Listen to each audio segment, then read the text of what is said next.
কত বড় যে ভুল করেছি ইয়াব বড় একটা জামা কিনে। এত বড় বড় দুটো জামা বাড়ি আনতে গিয়ে একদম একটা নাজেহাল অবস্থা হয়ে গেছে। যাই হোক, তার জন্য কলেজ থেকে এসেই তাড়াতাড়ি বেরিয়ে পড়েছি দিদির বিয়ের আউটফিট কেনার জন্য। বিয়ের কাউন্টডাউন তো শুরু হয়েই গেছে, হাতে আর জাস্ট কটা দিন বাকি। আমি তো দিদির বিয়েতে একদম মন খুলে শপিং করছি। এই কটা দিন কতবার যে বেরিয়েছি শপিংয়ের জন্য তা বলার নেই। আর আমাদের মেয়েদের তো এই শপিং জিনিসটা একটু বেশিই ভালো লাগে।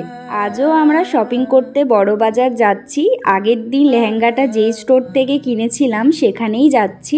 জানো তো, এর মধ্যে আমার পাওয়ার চশমাটা চুরি হয়ে গেছে। মানে একদিন বাড়ি থেকে কলকাতা ফিরছিলাম, ট্রেনে চুরি হয়ে গেছে। ভাই, চশমা কে চুরি করে? যাই হোক, ফাইনালি আমরা পৌঁছে গেছি স্টোরে। আজ রাস্তায় খুব জ্যাম ছিল, এজন্য পৌঁছতে অনেকটাই দেরি হয়ে গেল। এটা দেখে তো আমি পুরো অবাক হয়ে গেছি। মানে কিভাবে বাড়ি নিয়ে যাব এই দুখানা বস্তা?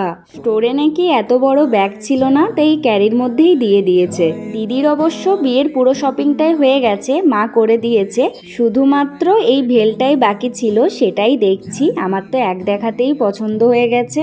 এখানে আমায় কিছু সুন্দর সুন্দর শাড়ি দেখাচ্ছিল। শাড়িগুলোর নাম অবশ্য জানি না, তবে শাড়িগুলো দেখতে কিন্তু খুব সুন্দর ছিল। শাড়ি কেনার কোনো প্ল্যান ছিল না, আমাদের সব শাড়ি প্রায় কেনা হয়ে গেছে, একটাই শাড়ি বাকি ছিল। তাই ভাবলাম একটা নিয়েই নেওয়া